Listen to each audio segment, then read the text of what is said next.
तो last video में हमने ये बात की थी कि जब भी कोई मैट्रिक्स किसी वेक्टर के ऊपर एक्ट करता है तो वो उस वेक्टर को एक नए वेक्टर में चेंज कर देता है। जो जनरल एक्सप्रेशन हमने लिखी थी वो ये थी कि अगर हमारे पास फ़र्ज़ करें कि ए जो है ये कोई मैट्रिक्स है, let me use a different colour. तो फ़र्ज़ करें कि ये ए हमारे पास कोई मैट्रिक्स है और ये किसी वेक्टर एक्स के ऊपर एक्ट करता है, तो ये इस वेक्टर एक्स को एक नए वेक्टर वाई में तब्दील कर देगा। ठीक है, यहाँ पे let me actually label them ताकि आपको ये माइंड में रहे कि ये हमारे पास ए जो है ये एक मैट्रिक्स है और ये जो हमारे पास दोनों हैं एक्स और वाई ये हमारे पास वेक्टर्स हैं। ठीक है, और चूँकि इनके नाम अब मैंने मुख्तलिफ लिखे हैं एक्स और वाई, तो इसका मतलब है कि ये दो मुख्तलिफ वेक्टर्स हैं। और अगर आपको याद नहीं है तो let me go up and show you कि ए एक्स इक्वल्स वाई ये जो ट्रांसफॉर्मेशन इक्वेशन है ये हमें क्या बताती है। तो ये डायग्राम हमने ड्रा की थी और इस डायग्राम में फ़र्ज़ करें हमारे पास इनिशियली ये वाला वेक्टर था जो वेक्टर एक्स है और इसके ऊपर हमने ए मैट्रिक्स अप्लाई किया, तो जो हमारे पास नया वाई वेक्टर आया वो इस डायरेक्शन में था। और आप अब देख सकते हैं कि हमारा ये ओरिजिनल वेक्टर जो था ये रोटेट भी हुआ है और इसकी मैग्नीट्यूड भी चेंज हुई है। ठीक है, तो हमारे पास हम यूँ कहते हैं कि ये जो एक लेफ़्ट हैंड साइड है इस इक्वेशन की ये ट्रांसफॉर्म हो गई है, इट्स अ ट्रांसफॉर्मेशन। ठीक है, और मेरा आज का जो टॉपिक है वो रोटेशन मैट्रिक्स है और मैं आपको ये बताना चाहता हूँ कि ये वाली जो चीज़ है, ये वाली जो इक्वेशन है, ये आप बहुत पहले फ़िज़िक्स में देख के आए हैं। बिल्कुल फ़िज़िक्स में जब आप पहली दफ़ा मैकेनिक्स के कोर्स में जो फ़िज़िक्स 101 है, यानी जो पहला कोर्स है फ़िज़िक्स का जो आपको पढ़ाया जाता है, उसमें आप ये इक्वेशन देख के आए हैं और मैं वो इक्वेशन यहाँ पे प्रूफ करने वाला हूँ और वहाँ पे आपके पास रोटेशन मैट्रिक्स का कॉन्सेप्ट आए, रोटेशन मैट्रिक्स का कॉन्सेप्ट आएगा जो अगेन यही बताएगा कि ये चीज़ जो अब हम लीनियर अलजेब्रा में पढ़ रहे हैं ये एक्चुअली हम बहुत पहले देख चुके हैं। तो सबसे पहले मैं क्या करता हूँ, चूँकि मैं एक वेक्टर लेना चाह रहा हूँ तो उसमें सबसे पहले मैं अपना कोऑर्डिनेट सिस्टम ड्रा करूँगा। तो फ़र्ज़ करें ये मेरे पास एक कोऑर्डिनेट सिस्टम है जिसके एक्स और वाई एक्सिस मैंने यहाँ पे शो किए हैं। मेरा वाई एक्सिस थोड़ा सा टेढ़ा है, so let me make it straight. तो ये okay, this is good now. तो ये मेरे पास मेरा एक्स वाई कोऑर्डिनेट सिस्टम है। लेट मी सी, या दिस इज़ गुड। तो ये मेरे पास एक एक्स वाई कोऑर्डिनेट सिस्टम है जिसमें ये मेरे पास एक्स एक्सिस है और ये वाई एक्सिस है। और अब आपको पता है कि इसमें अगर अब मैं कोई वेक्टर ड्रा करता हूँ तो उस वेक्टर को हम कंपोनेंट्स में रिजॉल्व कर सकेंगे। तो let this be a vector in this coordinate system. तो ये मेरे पास वेक्टर एक्स है, जैसे मैंने ये इक्वेशन लिखी है मैं बिल्कुल इसको वेक्टर एक्स ही नाम देता हूँ। और अगर ये वेक्टर एक्स है तो अब आपको पता है कि इस इक्वेशन में चाहे हम एक्स के ऊपर वो वेक्टर वाला जो लाइन होती है, जो उसकी रिप्रेजेंटेशन होती है, उसको लिखें या ना लिखें, हमें पता है कि ये वेक्टर है कि क्योंकि हम वेक्टर्स को कॉलम मैट्रिक्स से लिख रहे हैं अब पिछले कुछ लेक्चर्स से, तो अब आपको इस नोटेशन से भी फेमिलियर हो जाना चाहिए। बट फॉर द मोमेंट मैं इसको एक्स ही लिखता हूँ। तो ये मेरे पास एक एक्स वेक्टर है और अगर इस एक्स वेक्टर के मैं कंपोनेंट्स ड्रा करना चाहूँ तो आपको एक बात पता है कि इस कार्टेशियन कोऑर्डिनेट सिस्टम में हमारे पास आई यूनिट वेक्टर जो है वो एक्स एक्सिस की तरफ होता है और जे यूनिट वेक्टर जो है वो वाई एक्सिस की तरफ होता है। तो अब अगर मैं इसके कंपोनेंट्स ड्रा करता हूँ इस वेक्टर के, तो वो कंपोनेंट्स कुछ इस तरह के बनेंगे कि ये यहाँ से मैं परपेंडिकुलर ड्रा करूँगा तो ये मेरे पास अब बनेगा ये वाला जो एक्स एक्सिस की तरफ लाइन है, ये इस वेक्टर ए का एक्स कंपोनेंट बनेगा जिसको मैं ए एक्स कह लेता हूँ और ये वाला कंपोनेंट बनेगा ए वाई। सही है, और आप फर्दर एक एंगल भी डिफ़ाइन कर सकते हैं इस वेक्टर का कि ये वेक्टर जो है ये एंगल थीटा बनाता है विद पॉजिटिव एक्स एक्सिस। ठीक है, ओके, मैंने इसके कंपोनेंट्स को ए एक्स और ए वाई लिखा है। So let's call it X X and X Y, जो कि ज़्यादा अच्छा नहीं होगा। So let's call them actually A X and A Y. तो let me change the name of the vector to vector A. तो ये अब मेरे पास है वेक्टर ए और उसके दो कंपोनेंट्स हैं। और अब इस वेक्टर ए को आप फिज़िक्स की लैंग्वेज में कैसे लिखते होते हैं आप लोगों को बहुत अच्छी तरह पता है कि ये हमारे पास वेक्टर है। तो ये बनेगा A X times I unit vector plus A Y times J unit vector. ठीक है, यही वेक्टर की रिप्रेजेंटेशन है। और अभी लीनियर अलजेब्रा के कोर्स में हमने एक नई रिप्रेजेंटेशन देखी है और वो ये है कि हम किसी भी वेक्टर को कॉलम मैट्रिक्स में रिप्रेजेंट कर सकते हैं और जो उसके कंपोनेंट्स होते हैं वो इसकी रोज़ बनाते हैं। तो ये मेरे पास बन जाएगा ए एक्स और A Y. And be sure यहाँ पे कि जो ये वाली रो है, जो फर्स्ट रो है, ये हमें बताती है आई यूनिट वेक्टर की डायरेक्शन को और ये हमें बताती है जे यूनिट वेक्टर की डायरेक्शन को। यानी हर रो जो है वो स्पेस की एक डायमेंशन को बताती है और चूँकि हमारे पास दो रोज़ हैं तो ये हमें ये बताती है कि हमारे पास 2 डायमेंशनल स्पेस है। ओके, और फर्दर आपको अब ये भी पता है कि ए एक्स जो है वो ए कोसाइन थीटा के बराबर है और ए वाई जो है ए साइन थीटा के बराबर है। Let me also right this thing here. So A x equals a times cosine theta और ए वाई जो है ये हमारे पास है ए टाइम्स साइन थीटा। ठीक है, ये सारी चीज़ें हमें पहले से मालूम हैं जो हम बेसिक फ़िज़िक्स में पढ़ के आते हैं। बल्कि ये चीज़ें यहाँ तक आपको उस फिज़िक्स से भी पता होनी चाहिए जो आप कॉलेज में पढ़ के आते हैं। तो यहाँ पे इसको मैं कर देता हूँ इस बॉक्स के अंदर बंद। ठीक है, अब मैं कर क्या रहा हूँ, मैं इस वेक्टर को रोटेट करवाता हूँ। ये वाला जो वेक्टर ए है इसको मैं रोटेट करवाता हूँ और रोटेट इसको मैं इस तरह करवाता हूँ कि अब ये एक नई पोजीशन पे चला जाता है। Let me use a different colour for that. और अब ये यहाँ से रोटेट करके फ़र्ज़ करें इस पोजीशन में आ जाता है। सही है, इसको हम कह लेते हैं vector A prime. A prime इसलिए कह रहा हूँ क्योंकि हमें पता है कि अभी हमने देखा है लास्ट वीडियो में कि जब कोई वेक्टर जो है वो रोटेट करता है, यानी उसके ऊपर कोई ऑपरेशन अगर आप अप्लाई करें, जैसे मैट्रिक्स से हमने मल्टीप्लाई किया था तो उसने रोटेट भी किया था और उसकी मैग्नीट्यूड भी चेंज हुई थी। लेकिन in general let's say for the sake of argument कि हमें नहीं पता कि इसकी मैग्नीट्यूड और डायरेक्शन चेंज होती है, तो हम ये कहते हैं कि let's still call this vector a different vector. और अगर ये डिफरेंट वेक्टर ना हुआ तो इवेंचुअली मैथमेटिक्स से हमें पता चल जाएगा कि ये ए प्राइम जो है ये असल में ए के बराबर ही आता है। ठीक है, और हम इसको कितना एंगल रोटेट करवाते हैं, let's call that angle phi.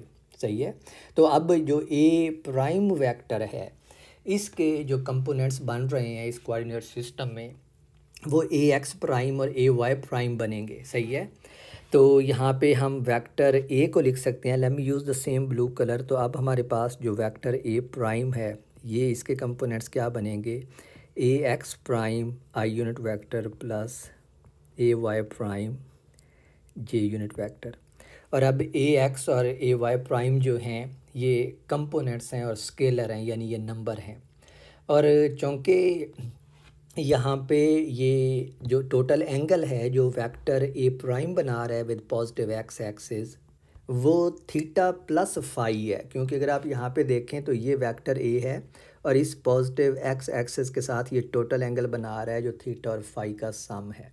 सही है, तो हम यहाँ पे ए एक्स और ए वाई की वैल्यूज़ लिख सकते हैं बिल्कुल ऐसे, जहाँ जैसे हमने यहाँ पे ये ए एक्स और ए वाई की लिखी थी ऐसे ही हम ए एक्स प्राइम और ए वाई प्राइम की वैल्यूज़ भी लिख सकते हैं। लेकिन उससे पहले एक स्टेप में मुझे इसको भी, इस वेक्टर ए प्राइम को भी कॉलम जो मैट्रिक्स नोटेशन है उसमें लिख लेने दें और ये बन जाएगा हमारे पास ए एक्स प्राइम और ए वाई प्राइम। और अब हमारे पास जो ए एक्स और ए वाई है, let me switch back to white colour. तो अब हमारे पास जो ए एक्स प्राइम है वो किसके इक्वल आएगा, A cosine of theta plus phi. और जो ए वाई है वो किसके इक्वल आएगा, ए वाई प्राइम जो है वो बन जाएगा A sine of theta plus phi. ये वही सिंपल सी चीज़ है जो आप बहुत पहले अपनी कॉलेज की फ़िज़िक्स में पढ़ के आए थे।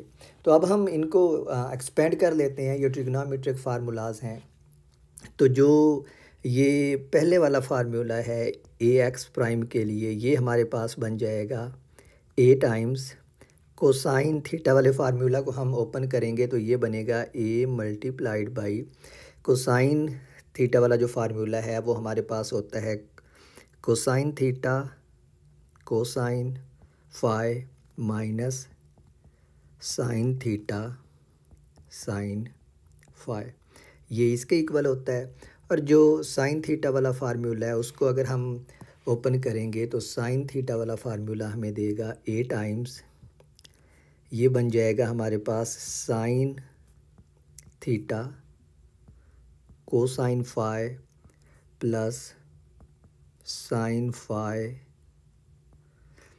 Cosine theta. ठीक है, तो हमारे पास ये एक्सप्रेशन बन जाती है।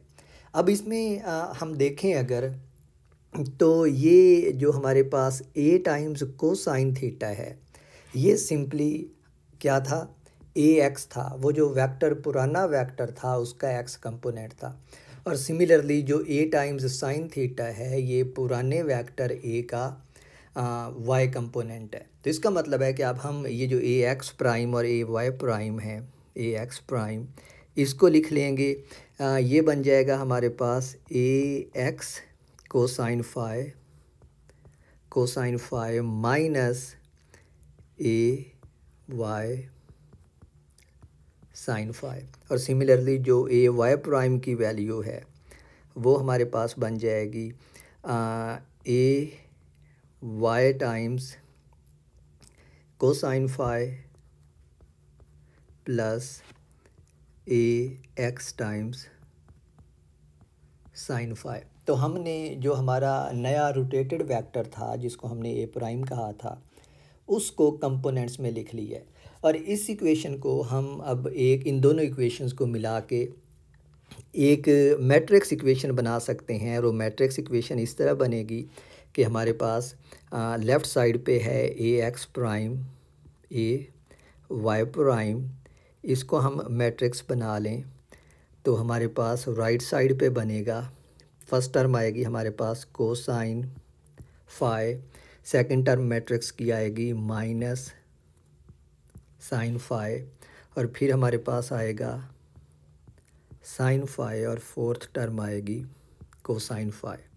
तो ये हमारे पास एक मैट्रिक्स बन जाता है। और इसको हम मल्टीप्लाई कर देते हैं कॉलम वेक्टर से जो है हमारे पास ए एक्स और ए वाई।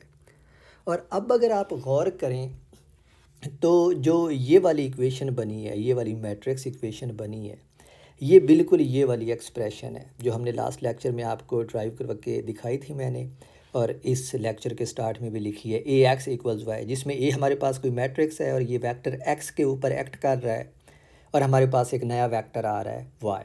यहाँ पे हमारे पास मैट्रिक्स कौन सा है, ये वाला मैट्रिक्स हमारे पास मौजूद है, ये इस मैट्रिक्स एक्स के ऊपर एक्ट कर रहा है और हमारे पास क्या आ रहा है, एक नया वेक्टर आ रहा है जिसको हमने ए प्राइम कहा था। तो ये वाला जो मैट्रिक्स है इसको हम रोटेशन मैट्रिक्स कहते हैं। क्यों रोटेशन मैट्रिक्स कहते हैं, क्योंकि अगर हम वापस इस डायग्राम में जाएं तो जो मैट्रिक्स मैंने डिराइव किया है हम उसको यूँ इंटरप्रेट कर सकते हैं कि वो मैट्रिक्स जो है वो इस वेक्टर ए के ऊपर एक्ट करता है और इस वेक्टर ए को वो ए प्राइम में तब्दील कर देता है।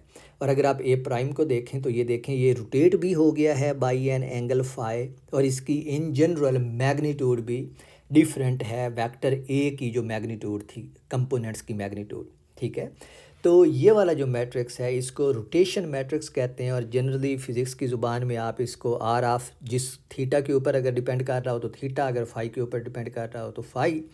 तो अब आप इसको यूँ लिख सकते हैं कि ये हमारे पास जो वेक्टर ए प्राइम था या कॉलम वेक्टर ए प्राइम था, ये किसके इक्वल हो गया है, आर फाई टाइम्स ए के। सही है, तो यानी हमारे पास ये एक रोटेशन मैट्रिक्स था, ये सिंपली मैट्रिक्स कह लें, ये मैट्रिक्स था। ये मैट्रिक्स जो है ये वेक्टर ए के ऊपर इसने एक्ट किया है और इसने उस वेक्टर ए को वेक्टर ए प्राइम में चेंज कर दिया है। और ये बिल्कुल यही एक्सप्रेशन है जो मैंने यहाँ पे लिखी है, जो हम लास्ट लेक्चर से लेके चल रहे हैं। और ये डायग्राम और ये वाली डायग्राम, ये दोनों एक जैसी डायग्राम्स हैं। और ये दोनों डायग्राम्स हमें ये बताती हैं कि जब भी कोई मैट्रिक्स किसी वेक्टर के ऊपर एक्ट करता है तो वो उस वेक्टर को किसी नए वेक्टर में तब्दील कर देता है। नए वेक्टर में तब्दील करने का मतलब ये हुआ कि इन जनरल वो उसकी मैग्नीट्यूड भी चेंज करेगा और डायरेक्शन भी चेंज करेगा। लेकिन हमारे पास ऐसे स्पेशल केसेस भी हो सकते हैं जिनमें जो रोटेशन मैट्रिक्स है, ठीक है, वो वेक्टर की ना तो मैग्नीट्यूड चेंज करे और ना ही डायरेक्शन चेंज करे, या फिर यूँ हो सकता है कि कोई एक चीज़ चेंज कर दे, यानी मैग्नीट्यूड चेंज कर दे या डायरेक्शन चेंज कर दे। सही है, तो ऐसे स्पेशल मैट्रिक्स हो सकते हैं। लेकिन इन जनरल हमारे पास कोई भी मैट्रिक्स जो किसी वेक्टर के ऊपर एक्ट करे और उसको एक नए वेक्टर में तब्दील कर दे, वो हमारे पास ये काम जो है मैट्रिक्स करता है। और अगर आप इसको देखें तो इट्स लाइक एन ऑपरेटर, ठीक है, कि ये जो मैट्रिक्स है, अच्छा ये मैं इसको बार बार अनसर्कल कर रहा हूँ, ये हमारा इस स्पेसिफिक केस में एक रोटेशन मैट्रिक्स आया क्योंकि वेक्टर को रोटेट कर देता है, ठीक है, तो हम फिजिक्स में इसको रोटेशन मैट्रिक्स कहते हैं। और ये बहुत सारी जगहों पे, बल्कि हर जगह पे शो हो रहा होता है। इन जनरल मैंने आपको प्रूफ ये करवाना था कि जब भी कोई मैट्रिक्स किसी वेक्टर के ऊपर एक्ट करता है तो उसको एक नए वेक्टर में तब्दील कर देता है, और हम ये चीज़ फिजिक्स में पढ़ते हैं और इसलिए ये एग्जांपल मैंने फिजिक्स से ली है। तो इन जनरल अगर आप देखें तो ये जो मैट्रिक्स है ना, इसका एक्शन ऐसे है कि जैसे ये वेक्टर ए के ऊपर ऑपरेट करता है, सही है, ये वेक्टर ए के ऊपर ऑपरेट करता है और उस वेक्टर ए को एक नए वेक्टर ए प्राइम में चेंज कर देता है। तो जो मैट्रिसेस हैं ये असल में क्या होते हैं, ऑपरेटर होते हैं। क्वांटम मैकेनिक्स में जितनी भी फिज़िकल क्वांटिटीज़ हैं जिनको आप ऑब्जर्वेबल्स कहते हैं, उनको हम मैट्रिसेस से ही लिखते हैं, और वो सारे ऑब्जर्वेबल जो हैं वो ऑपरेटर्स होते हैं। मैं इनफैक्ट नेक्स्ट लेक्चर में आपको पहला तारुफ देने वाला हूँ क्वांटम मैकेनिक्स का, जिसमें मैं श्रोडिंगर वेव इक्वेशन को मैट्रिक्स की फॉर्म में इंट्रोड्यूस करवाऊंगा आपको। और वो ऑफ कोर्स इसी की एप्लीकेशन है जो हम लास्ट लेक्चर में पढ़ रहे थे या जो आज के लेक्चर में पढ़ रहे हैं। तो मैंने आपको बताया कि इन जनरल मैट्रिक्स जो है ये कोई ऐसा ऑपरेटर है जो किसी वेक्टर के ऊपर एक्ट करता है और उस वेक्टर को किसी दूसरे वेक्टर में तब्दील कर देता है। और तब्दील करने का मतलब है कि उसकी डायरेक्शन भी चेंज करता है इन जनरल, और मैग्नीट्यूड भी चेंज करता है। लेकिन ये ज़रूरी नहीं है, हो सकता है कि वो कभी डायरेक्शन चेंज करे, कभी सिर्फ मैग्नीट्यूड चेंज करे, और कभी किसी चीज़ को भी ना चेंज करे। ये जो प्रॉपर्टीज़ है ना कि कभी वो डायरेक्शन को चेंज करता है कभी नहीं करता, ये बहुत इंपॉर्टेंट है। ख़ासकर ऐसा ऑपरेटर, ऐसा मैट्रिक्स या ऑपरेटर जो किसी वेक्टर की मैग्नीट्यूड तो चेंज कर दे लेकिन उसकी डायरेक्शन को ना चेंज करे, this is at the heart of quantum mechanics. और ये चीज़ मज़ीद में मैं नेक्स्ट वीडियो लेक्चर में एक्सप्लेन करूँगा इसके बाद वाले में। लेकिन अभी हमने ये जो रिलेशन इक्वेशन ड्रा की है, इसके अंदर कुछ स्पेशल केसेस देखते हैं। और पहला स्पेशल केस ऑफ कोर्स मैं वही लेना चाहूँगा जिसमें मेरे पास कोई आसान सा काम हो। और पहले स्पेशल केस में मैं क्या करता हूँ, फ़ाई को 90 डिग्री पुट कर देता हूँ। और अगर फ़ाई को 90 डिग्री पुट करूँ तो आप देख सकते हैं कि ये जो आर है मेरे पास, आर ऑफ फ़ाई है जिसको मैंने रोटेशन मैट्रिक्स कहा है, ये किस में तब्दील हो जाएगा। पहला एलिमेंट इसका है कोसाइन फ़ाई, और फ़ाई 90 होगा तो कोसाइन 90 क्या होता है, 0। दूसरा है माइनस साइन फ़ाई, तो साइन 90 1 होता है तो ये बन जाएगा -1। तीसरा एलिमेंट 1 बन जाएगा क्योंकि साइन 90 1 होता है, और चौथा एलिमेंट हमारे पास फिर से 0 हो जाएगा क्योंकि कोसाइन 90 0 होता है। तो फ़ाई की वैल्यू 90 के लिए मेरे पास जो रोटेशन मैट्रिक्स है वो ये फॉर्म ले लेता है।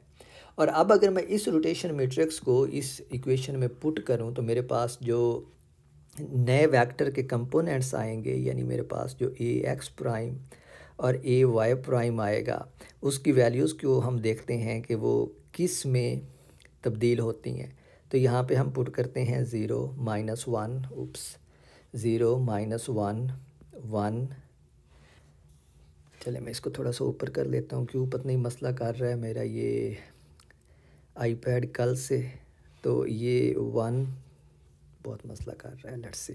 ओके, तो ये है हमारे पास मैट्रिक्स, रोटेशन मैट्रिक्स, और इसको हमने मल्टीप्लाई करना है ए एक्स और ए वाई से। इसको हमने मल्टीप्लाई करना है ए एक्स और ए वाई से, sorry about that. Okay, so now A x और ए वाई। और अगर मैं इसको मल्टीप्लाई करता हूँ तो जो मेरे पास जवाब आता है वो ये आता है माइनस ए वाई और ए एक्स। और अब आप अगर गौर करें तो मेरे पास जो ए एक्स प्राइम है वो बराबर आया है माइनस ए वाई के, और जो ए वाई प्राइम है वो इक्वल आया है ए एक्स के। ये हमें क्या बताता है? ये हमें ये बताता है कि अगर मैं इस फाई एंगल को, ज़रा इधर डायग्राम में आए, मैंने फाई को 90 पुट किया है ना, तो अगर मैं फाई को 90 पुट कर दूं तो इसका मतलब है मेरा ये वाला जो वेक्टर है, ठीक है, ये 90 डिग्री रोटेट हो जाएगा। और अगर ये 90 डिग्री रोटेट होता है तो इसका मतलब है इसके जो कंपोनेंट्स हैं, ये परपेंडिकुलर कंपोनेंट्स हैं, ये भी 90 डिग्री रोटेट हो जाएंगे। तो अगर मैं ए एक्स को 90 डिग्री रोटेट करूँ तो ये किधर चला जाएगा? ए वाई की डायरेक्शन में, पॉजिटिव ए वाई की डायरेक्शन में, ठीक है। और जो ए वाई है वो किधर चला जाएगा? इस डायरेक्शन में, जो नेगेटिव ए एक्स की डायरेक्शन है, ठीक है। और यही यहाँ पे शो हुआ है कि ए एक्स जो है, जो नया वेक्टर है, वो माइनस ए वाई के बराबर है, यानी जो नए वेक्टर का एक्स कंपोनेंट है वो माइनस ए वाई के बराबर है, और जो नए वेक्टर का वाई कंपोनेंट है वो एक्स के बराबर है। Let me actually quickly plot it here, ताकि मैं आप लोगों को दिखा सकूं कि ये इक्वेशन हमें क्या बता रही है अगर हम फाई को 90 पुट कर दें, ठीक है। तो मैं सिर्फ अब कंपोनेंट्स दिखाऊंगा।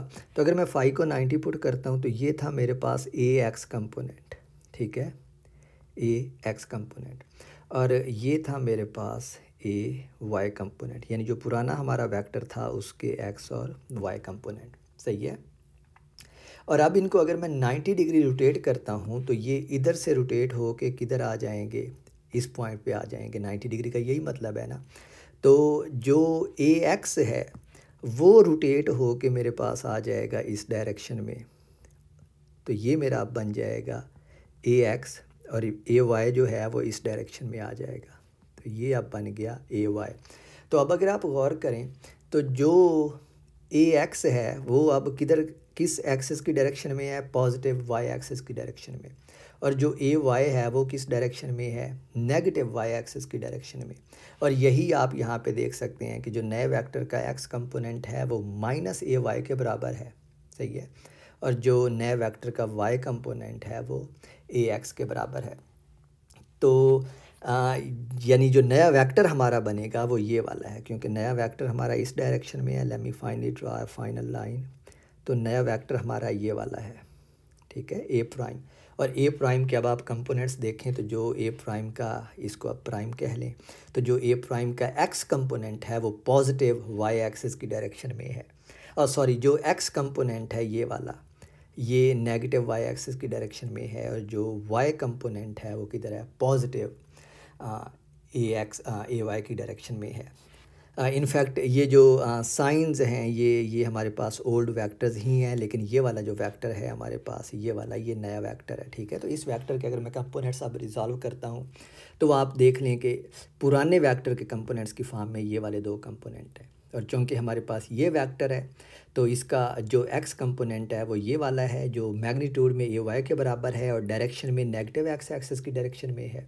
और जो इस ए प्राइम वेक्टर का वाई कंपोनेंट है वो मैग्नीट्यूड में, ये देखें, ए एक्स के बराबर है, और उसकी डायरेक्शन जो है वो पॉजिटिव वाई एक्सिस की तरफ है। तो आप देख सकते हैं कि ये जनरल रोटेशन मैट्रिक्स है, जो किसी भी वेक्टर को किसी भी ख़ास एंगल के ऊपर अगर आप रोटेट करेंगे तो किसी नई डायरेक्शन में लेके जाएगा। आप यहाँ पे कुछ और वैल्यूज़ भी दे सकते हैं। मिसाल के तौर पे आप इसमें ये वाली जो कोसाइन फाई है इनको 1 कर दें और इनको 0 कर दें, तो हमारे पास कुछ मुख्तलिफ़ तरह की रोटेशन आएगी। बट इन जनरल जो चीज़ मैं बताना चाह रहा था वो यहीं तक थी इस रोटेशन मैट्रिक्स के रिलेटेड। लेकिन अब हमने देख लिया कि फ़िज़िक्स में ये जो लीनियर अलजेब्रा हम पढ़ रहे हैं, ये जो मैट्रिसेस हम पढ़ रहे हैं, या मैट्रिसेस और वेक्टर्स के ऑपरेशन जो हम पढ़ रहे हैं, उसकी फ़िज़िक्स में एप्लीकेशन हैं। ये एक फंडामेंटल बेसिक एप्लीकेशन थी जो आप बहुत पहले पढ़ के आते हैं। In future I am gonna go two of course quantum mechanics.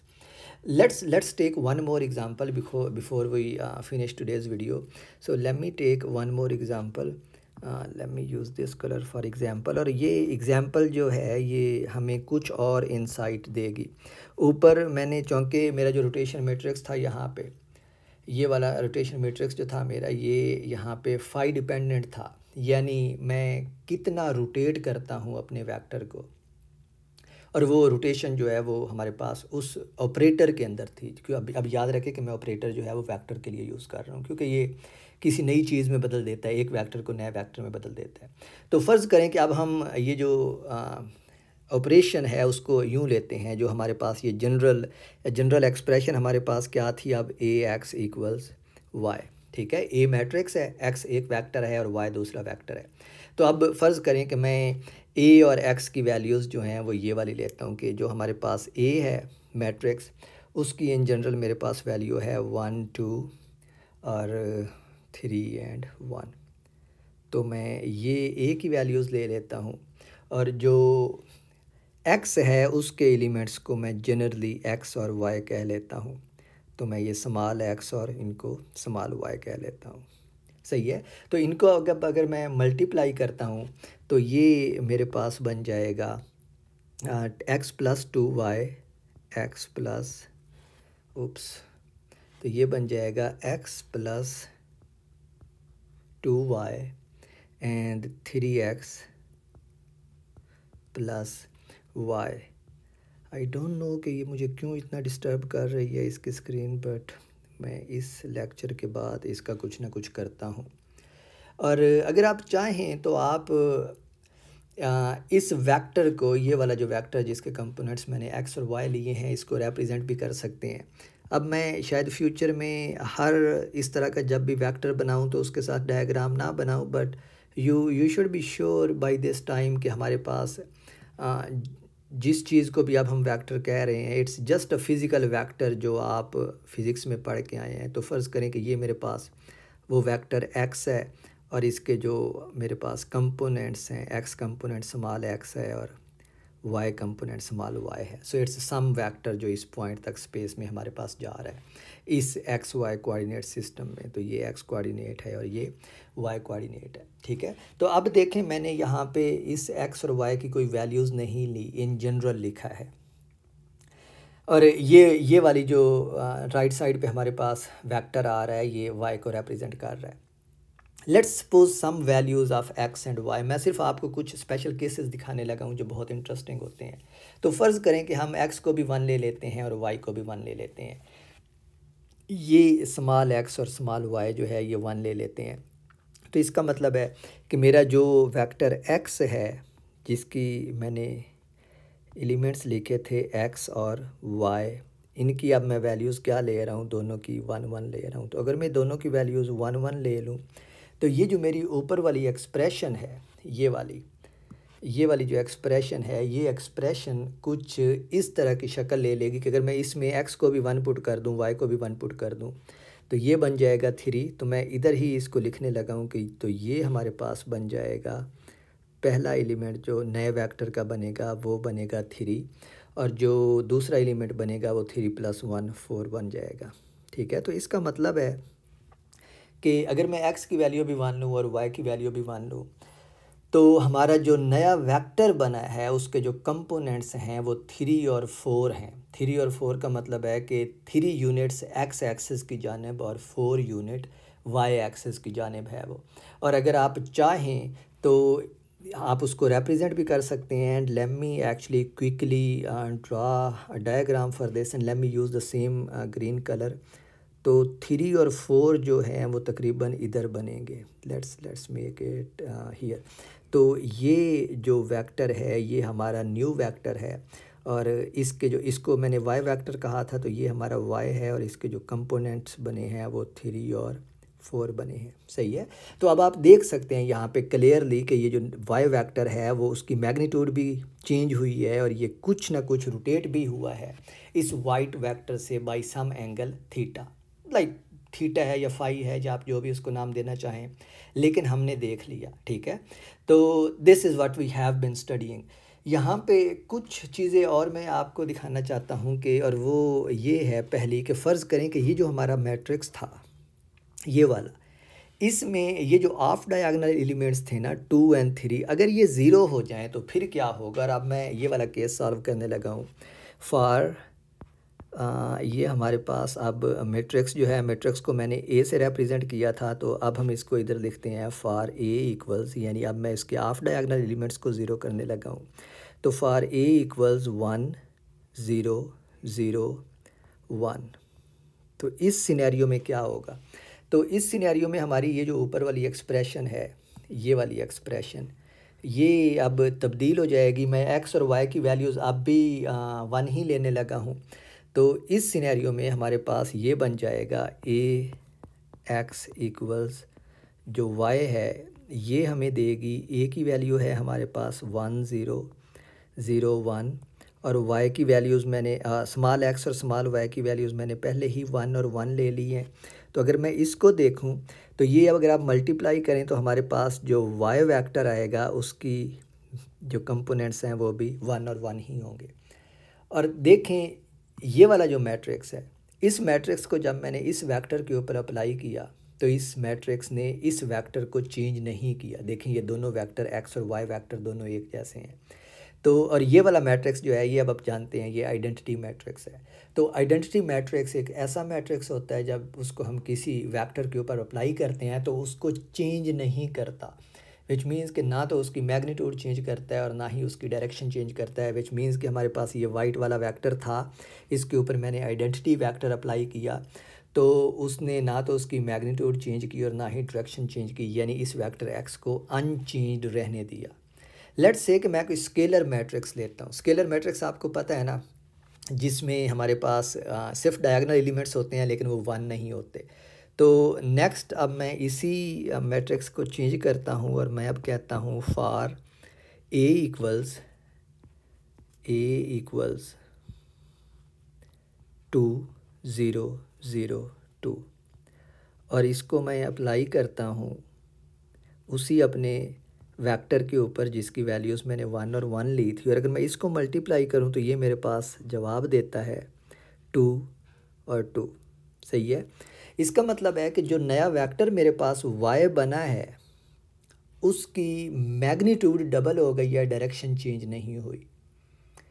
Direction इसलिए चेंज नहीं हुई क्योंकि आप इसमें से इसको अगर आप चाहें तो इसको आप यूँ भी लिख सकते हैं कि इसमें से 2 कॉमन ले लें तो ये बन जाएगा 2 टाइम्स 1 1, और 1 आपको पता है ये हमारे पास वही ओरिजिनल मैट्रिक्स था, ये white matrix, sorry white vector, ठीक है। और 2 के मल्टीप्लाई होने का मतलब है कि उसकी मैग्नीट्यूड यानी एक्स कंपोनेंट भी डबल हो गया और वाई कंपोनेंट भी डबल हो गया। तो ये वाला जो मैट्रिक्स है, ये वाला मैट्रिक्स जो डायगोनल मैट्रिक्स है हमारे पास, इसने क्या किया है, हमारे पास इस वेक्टर की मैग्नीट्यूड तो डबल कर दी है लेकिन उसकी डायरेक्शन को चेंज नहीं किया। And this is the most important operator और मैट्रिक्स जो आपको क्वांटम मैकेनिक्स में चाहिए होता है। क्यों? और अब ज़रा इसको नोट करें। इस मैट्रिक्स के सिर्फ डायगोनल एलिमेंट्स थे और डायगोनल एलिमेंट्स की वैल्यूज़ क्या थी हमारे पास? 2 और 2, और यही 2 जो है ये किधर आ गया? यहाँ पे आ गया, यानी जो हमारा रिजल्टेंट वेक्टर आया है इस मैट्रिक्स के जो डायगोनल एलिमेंट्स थे वो रिजल्टेंट वेक्टर के साथ मल्टीप्लाई हो गए हैं। इस चीज़ को आप क्वांटम मैकेनिक्स की लैंग्वेज में कहते हैं आइगन वैल्यू इक्वेशन। और ये नेक्स्ट लेक्चर में मैं लेके आऊँगा श्रोडिंगर वेव इक्वेशन को, तो फिर आपको इसका बेहतर पता चल जाएगा।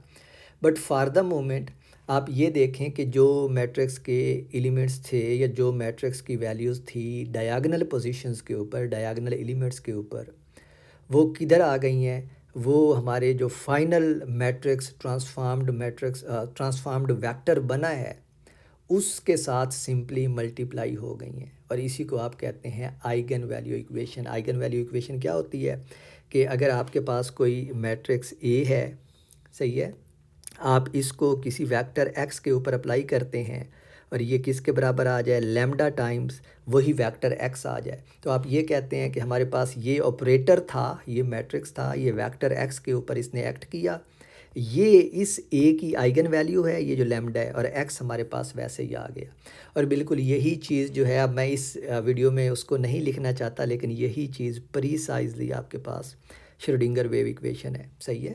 तो ये पहला टच है थोड़ा सा जहाँ पे आप लीनियर अलजेब्रा का इस्तेमाल देखते हैं श्रोडिंगर वेव इक्वेशन में। और ये सिर्फ पॉसिबल है, ये सिर्फ पॉसिबल है कौन से मैट्रिक्स के लिए, डायगोनल मैट्रिक्स के लिए। एंड इसके बारे में मैं नेक्स्ट वीडियो में थोड़ी सी और बात करूँगा। And that is one reason why, अगर आपने क्वांटम मैकेनिक्स पहले पढ़ी है तो आपको याद होगा कि क्यों हमेशा आप डायगोनल मैट्रिसेस की बात करते थे। ये जब भी कोई मैट्रिक्स दिया होता था तो आप उसको डायगोनल करने का सोचते थे। और अगर आपने अभी फ्यूचर में जाके क्वांटम मैकेनिक्स पढ़नी है तो आप देखेंगे कि डायगोनल मैट्रिक्स जो हैं वो कितने इम्पोर्टेंट होते हैं। यहाँ पे एक फ़ाइनल बात करके मैं लेक्चर ख़त्म करता हूँ, और फाइनल बात ये है कि ये वाली इक्वेशन जो है ये इसी सूरत में एप्लीकेबल है जब हमारे पास जो वेक्टर है उसके दोनों कंपोनेंट्स 1 और 1 हो, ठीक है। और आपको ये याद होना चाहिए कि ये वाला कंपोनेंट आई यूनिट वेक्टर को रिप्रेजेंट करता है और ये वाला कंपोनेंट जे यूनिट वेक्टर को रिप्रेजेंट करता है, सही है। और इस डायग्राम में हम देख सकते हैं कि आई यूनिट वेक्टर जो है वो एक्स एक्सिस की तरफ है, जे यूनिट वेक्टर वाई एक्सिस की तरफ है, विच मीन्स कि आई और जे एक दूसरे के साथ 90 डिग्री का एंगल बनाते हैं। एंड सो हम ये कहते हैं कि ये इक्वेशन उसी सूरत में वैलिड है जब हमारा वेक्टर जिसके ऊपर हम ये ऑपरेटर अप्लाई कर रहे हैं वो वेक्टर के जो कंपोनेंट्स हैं वो ऑर्थोगोनल हों। And this is going to be very important. I'm going to explain them in next lecture, but this is also a thing which you will see a lot in quantum mechanics कि वो हमेशा ही orthogonality की बात कर रहे होंगे। अगर ये कंपोनेंट्स फ़र्ज़ करो कि ये वाला 3 होता और ये वाला 4 होता तो फिर हमारे पास इस जैसा रिज़ल्ट ना होता, ठीक है। उसके लिए आप एक और काम करते होते हैं क्वांटम मैकेनिक्स में, जिसको आप कहते होते हैं कि दोनों जो वेक्टर्स हैं, जो दोनों कंपोनेंट्स हैं उनको ऑर्थोगोनल करना है आपने, या नॉर्मलाइज करना है। लेकिन ये बातें फ्यूचर की हैं क्योंकि हम जैसे जैसे इन चीज़ों को पढ़ेंगे वैसे वैसे ही हम इनको साथ साथ डिस्कस करते चलेंगे। But today's video you should from today's video you should get some idea कि हम ये सिंपली जो मैट्रिसेस हैं कैसे पहले फिज़िक्स में देखते आए हैं और कैसे हम इनको क्वांटम मैकेनिक्स में आगे चल के एक्सप्लॉइट करेंगे। So next video is going to be very important. I'm going to bring down for the very first time Schrödinger wave equation into the course of linear algebra. लेकिन वो सिर्फ एक थोड़ा सा इंट्रोडक्शन होगा और मैं मोस्टली इन्हीं चीज़ों को जो आज मैंने आपको बताई हैं इन्हीं को रिलेट कर रहा हूँ कि कैसे श्रोडिंगर वेव इक्वेशन में ये सारी चीज़ें आती हैं। But I have talked a lot today. बहुत सारी इन्फॉर्मेशन है, बहुत सारी चीज़ें हैं जो मैंने आपको बताई हैं और बतानी चाहिए। So make sure that you understand it. Even if you have to listen to this video 2 or 3 times, just listen to it, write down the main points because this is very important.